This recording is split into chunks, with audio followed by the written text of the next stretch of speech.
Hey everyone, good afternoon. My name is Alex Companioni. I'm going to be talking to you today about music. So I built a fun little model. I think it finds some interesting music trends. Maybe you'll find it interesting too, so we'll see. So the talk is going to look something like this. I'll walk you through what we're trying to accomplish with this model, why we care about this problem at iHeartRadio. Then from there, I'll walk through the algorithm we use for the model, some example results, and then I'll give you examples about how we apply the model in some of our features and how we may expand it in the future. So a little bit about me. I'm a data scientist at iHeartRadio. I've been there for a couple of years now.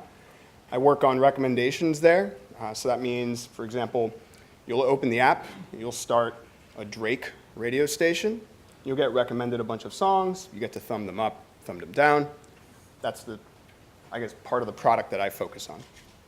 I have about 8 years of experience. I've worked on economic policy things. I've worked in education. Now I work on music. I've written Python and not Python, but we don't care about not Python, right? It's SciPy. I've written these things to get models into production, and I also tweet about data, music, and dumb memes, emphasis on the dumb memes, like, you know, just beware if you follow me. So I'll talk to you first about what music discovery looked like back in the day. So that gentleman up there is Dick Clark. You may remember him from like every New Year's Eve party you ever watched on TV. He used to host a TV show called, or a radio show called American Top 40. And you would find artists like the Rolling Stones, the Beatles, the Monkees, hair bands. This show has been on the radio for about 50 years or so. And it and other radio shows were a primary channel through which people would find music. They would find the next hit track from their favorite band, and then they would go out and buy a record. And that would be how they'd repeatedly listen to stuff. There would also be TV shows like American Bandstand. There would also be Soul Train, which was incredible, if you haven't seen it. There would also be some interesting marketing tactics back in the day. So Alice Cooper is going to demonstrate for us here if we have music. Oh no, we don't have music. Fortunately, you don't need music to witness this. I think who needs like a social media campaign when you just have like choreographed roosters, right? And they're just, I guess this is like the 70s version of like the left shark, right shark at the Super Bowl. And just when you think it's done, there are actually more roosters that pop out. And they're just like totally synchronized, they're jamming out with their Tommy guns. Unfortunately, things have changed. Otherwise, we'd get incredible stuff like this constantly. Some things have stayed the same.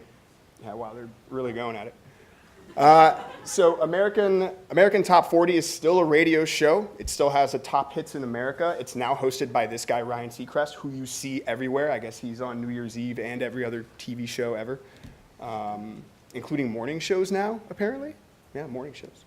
Who'd have thought? And people still listen to the radio as well, right? Radio is still popular. People jump in their cars. They turn on, I don't know what radio stations are popular here, but in Miami, people listen to Y100, 99 Jams. And they'll listen for the latest song from their favorite artist or producer. And now there are other music services that complement the radio, right? So there's things like iHeartRadio, Apple Music, Pandora. People download these apps on their phone.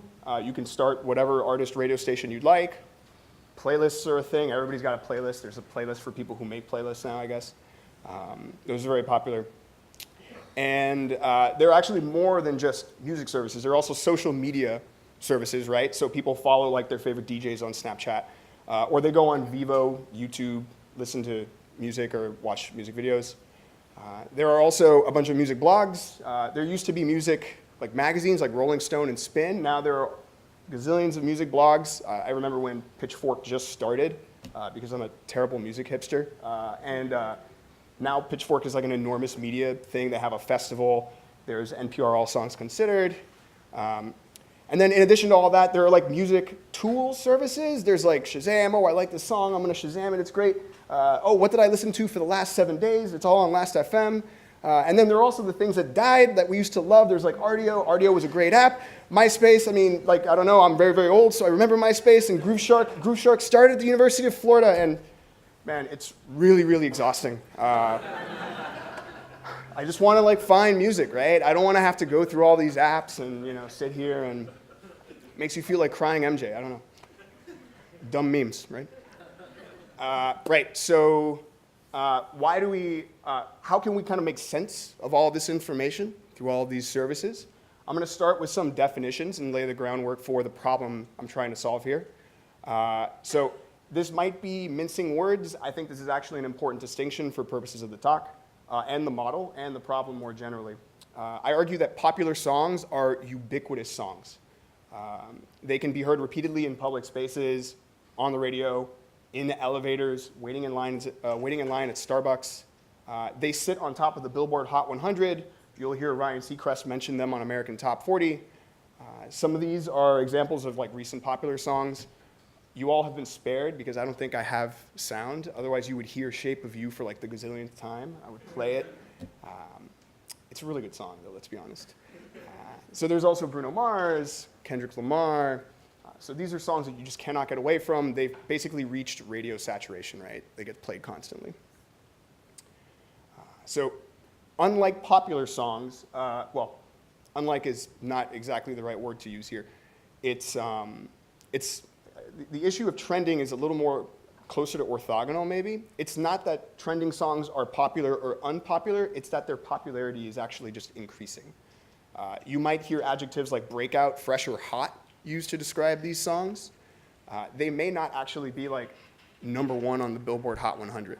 But the idea is that they're played way more than they used to be, or you hear about these artists more than you used to. Feels is the latest single from Calvin Harris. It's been shooting up the Billboard Hot 100. Unforgettable by French Montana, Shawn Mendes. I really like Feels. I'm sorry I can't play that song. The music video is kind of trippy. It's cool. But yeah, these songs are, they're not played every hour on the hour the way like, I don't know, Despacito is, for example. But, they're emerging and people like them and they get a lot of play. So we're interested in those trending songs. We're not interested in yet another Ed Sheeran single, or at least the single that's been on the airwaves for like 4 months. We want to find songs that have experienced accelerating popularity. I argue these are trending songs. Conveniently, because I work at iHeartRadio, I'm going to argue that we use radio spins. Fortunately, we have access to radio spins because we're iHeartRadio. Radio programs, I think there's a good argument to make for them, though. People call into radio stations and say, I want to listen to such and such song. So programs built by programmers are influenced by listener requests. Billboard also considers spins when creating the Hot 100 list. So it's a significant input into what people understand to be popular music. So a first attempt at finding trends just finds songs whose radio spins are accelerating relative to historical radio airplay. So the question is, how do we compare airplay right now to airplay from, say, a couple months ago? So we can do some Bayesian stuff. This model is like pretty straightforward. I'm going to go into this a little bit. I will probably make mistakes. That's OK. You can tell me later. But briefly, we can use Bayesian statistics to update our beliefs about whether a song is actually popular or not after receiving new information. So applied to this problem, the prior would actually be our initial understanding of how popular a song might be. So if you asked me right now how popular Ed Sheeran is, I would say he's extremely freaking popular. Please don't play his song again. I almost subjected you guys to that. I'm sorry. So in the case of Bayes' rule, the support, which is that fraction there, would represent the change in our understanding of a song's popularity. So let's say, for example, there's a relatively unknown artist. My favorite example from a couple of months ago would have been Khaled. Khaled's Location. I don't know if any, show of hands, who's heard Khaled's Location before? Okay, cool, I know what I'm working with then. Maybe it's not perfectly popular then. So I would not have assumed he was popular at all. After seeing everybody's show of hands, he's still not very popular. But the fact that he was appearing on like guest spots on Apple Music, for example, or he would be interviewed by Ryan Seacrest tells me that there is less support for my prior that he is not as popular, or not very popular, than I initially expected. And the posteriors are updated belief about whether an artist is popular. Clearly, after seeing a show of hands, maybe Khaled's not that popular. There's very little information that will shake me from the idea that Ed Sheeran is very popular. That posterior is not going to move too much. So how can we go ahead and estimate popularity and then incorporate new information? We can use an algorithm called empirical Bayesian estimation to think about all of the songs in our catalog, or at least the ones that get significant radio airplay. We can reason about them very efficiently. How does EBE work? So EBE, we cheat, basically. In theory, you're not supposed to develop a prior by averaging over all your data the way we do with EBE, but it's okay, we'll do it. We can get away with it because it's fast, and fast is good. It's a little different from usual, like I said, it's a little different from usual Bayesian methods. We would not usually average our historical data in order to generate a prior. We do in this case, I'm sorry. We then update that prior using new information. We obtain a posterior.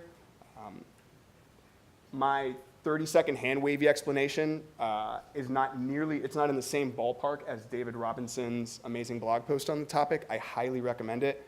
He uses baseball batting averages as his example in the blog post. I think it's still really interpretable even if you're not much of a sports fan, so I recommend that post. Also, another note, empirical Bayesian estimation is an approximation of a hierarchical Bayesian model. So in theory, you could develop priors for just Ed Sheeran, and you assume all of his stuff is going to be popular. Or different genres. For example, hip-hop or country are more popular than current rock right now. EDM is more popular than both, things like that. So it's just an approximation of a hierarchical model. So we're now going to estimate a song's popularity on a weekly basis. So like I said earlier, we want to identify songs whose radio spins have grown rapidly relative to historical radio airplay. That's our goal. So we're going to define spins sub SW as the number of weekly spins for a song.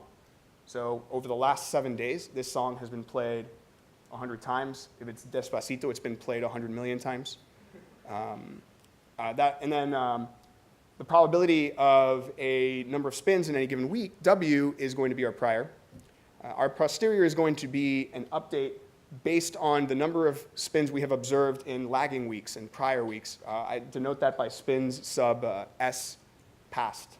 So the past, let's say 4 weeks for a song, it gets a certain number of spins.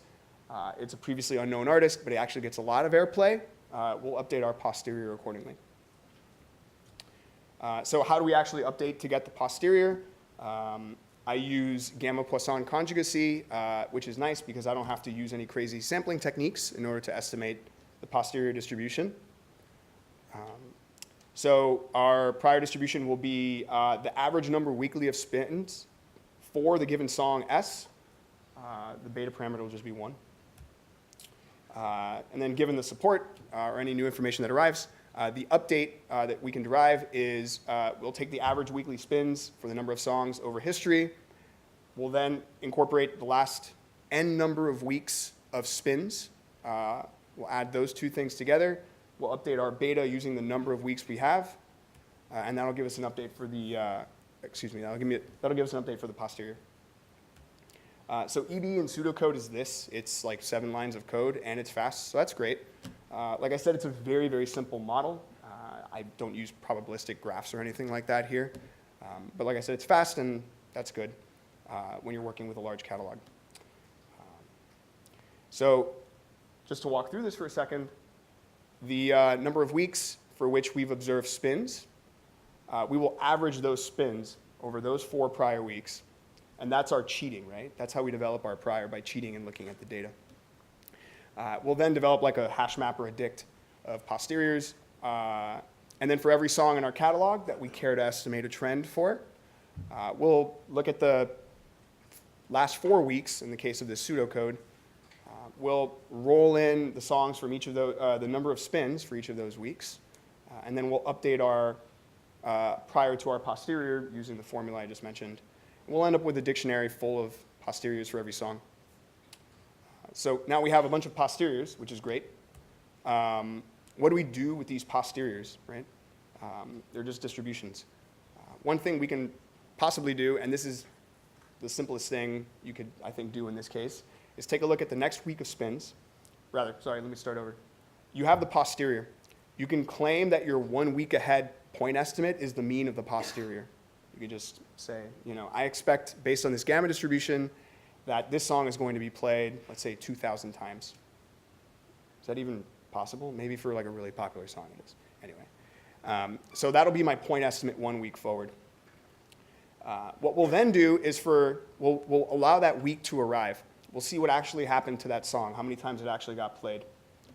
Then we will standardize that using that week of spins as, we'll standardize it using the posterior distribution, which is, I'm making a clear assumption there about that, but standardized to a z-score so that we can compare the current week of spins across all songs. This is also, in some sense, a residual. Like my really naive model is just the mean of the posterior. What I'm looking at is like how poorly the model performs. And I argue that once you standardize that residual, you can actually make comparisons across songs, and that'll tell you whether a song is kind of breaking out or not. So here's to kind of visualize this a little bit. So I'm going to show you results from the model back in April of this year. So at that point in time, Future's Mask Off was rapidly climbing the Billboard Hot 100. It emerged in February, or rather it premiered in February, and it had hit number 7 by April. Its score, or its standardized score, according to this model, where I take the most recent week of spins, I compare it to my posterior, I standardize, had a score of 13.24. And to kind of visualize that, I take a bunch of random draws from this gamma distribution, the posterior. I plot them, and then I take the next week after that, and that's the red line up there. So that's like the miss in my like naive model. So in plain English, I expected 1,150 spins for this song. I got about 1,350, so it got spun about 200 more times than we expected. And as a result, I argue this song is trending. It's getting played way more than we expected according to history. So another example of a song, it's a pop song, and so it gets more spins than Future, who is like tagged as hip hop in format. There are more pop stations than there are hip hop stations. And yet we can make these comparisons across songs. So back in April, Jason Derulo's Swalla had premiered in March. It was at number 42 on the Billboard Hot 100. It was second, I guess it was the second most trendy song according to this model run. It had a z-score of 11.41. It also outperformed this expectation according to whatever posterior distribution I estimated. Conversely, we can also find songs that are burning out. So in other words, Despacito, like 6 months from now, nobody's going to want to hear this anymore, right? It's going to be done. It's dead, right? So John Bellion's All-Time Low is an example of one of these songs. It premiered back in August of last year. It's almost 1 year old at this point. I hope it doesn't get played anymore for all of our sakes. It exited the Billboard Hot 100 in April. Its next week spin count, standardized against a posterior, was actually negative 3.36. As a heuristic, when we apply the model across our different features, when we see negative z-scores, we argue that the song is burning out. People are done hearing it, or radio programmers are getting negative feedback about it and they don't want to play it anymore as a result. So this is what the trend model looks like from about 3 or 4 months ago. You'll see Future and Jason Derulo at the top. Kodak Black. Ed Sheeran's second single had just come out at that point. It was getting a lot of airplay. Hold on, is that Papa Roach? Okay, all right. Maybe I need to fix my model. No, it's Papa Roach. And specifically, this is what the Shazam, or rather the Vivo video looks like. It's a little ragey kid. I'll guarantee, I promise you rather, it's more mellow than it used to be. But yeah, I mean, this is an example of how the model can correct for my own biases as someone who's into music. I'm into hip hop, dance music. I'm not into modern rock, but this model helped me find the fact that Papa Roach is emerging. Their new single was emerging. So some examples of applications, just to wrap up. We can use the output of the trend model to recommend songs in the artist radio algorithm that I mentioned earlier, the one that gives you recommendations when you want to listen to Drake. So let's say I start a station for Kendrick Lamar. Back in April, I would have gotten these 5 tracks.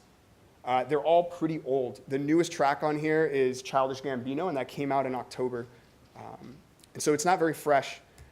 And even more egregious is that in April, Kendrick Lamar dropped Damn, which is like a super popular album. All of his songs have charted, basically. None of that's represented in these recommendations. So by incorporating the trend model into the radio algorithm, we can make sure that his new singles get played and people feel like they get a fresh radio experience instead of getting stale music. We can also build playlists of emerging music. I know everybody talks about playlists. Everybody's got playlists. Well, maybe we could build a playlist as well. My excellently titled playlist that we've been QAing for a little while is called The Pulse. It's probably the best name ever for a playlist. It's a horrible name. But what we can do is take the trend model, pop it into a playlist, refresh it every week. People find out what's emerging on the radio. We can also use the trend model to help people discover new music in combination with their tastes. So there's no accounting for tastes in this example. We could build something like a new music mix, like on Apple Music, or a Discover Weekly or something like that on Spotify. And we can build playlists for music discovery. We're internally building a discovery playlist right now, and the trend model frequently finds like the latest singles from Migos, Chance the Rapper, Imagine Dragons. It performs really well for that use case. The last thing regarding the model is how we can improve it. It's a really, really simple model. It's just empirical Bayesian estimation, and I do a little standardization. We can actually use other data sources. Radio spins tend to be very close to the peak of popularity. Maybe we want to find songs that are a little further down that curve. Maybe we don't want to just catch Ed Sheeran right before he breaks out or his new single breaks out. So we could use things like Twitter, how much people tweet about artists, or Vivo or YouTube. We can also actually make predictions more than 1 week in advance. We can make them months in advance, potentially, by using different data sources. And then we can share those predictions across the company so that radio programmers can freshen up their playlists, place people if they think they're going to break out. It could be useful for advertising. And the last thing is we could actually use some more complex models. We could use hierarchical models, PGMs, LSTMs if we wanted to. Those would help us incorporate all these different data sources I mentioned. That's it. Thank you very much. That's my email. That's my Twitter, where you can get a bunch of terrible memes, and also some stuff on music and data. Thanks for your time.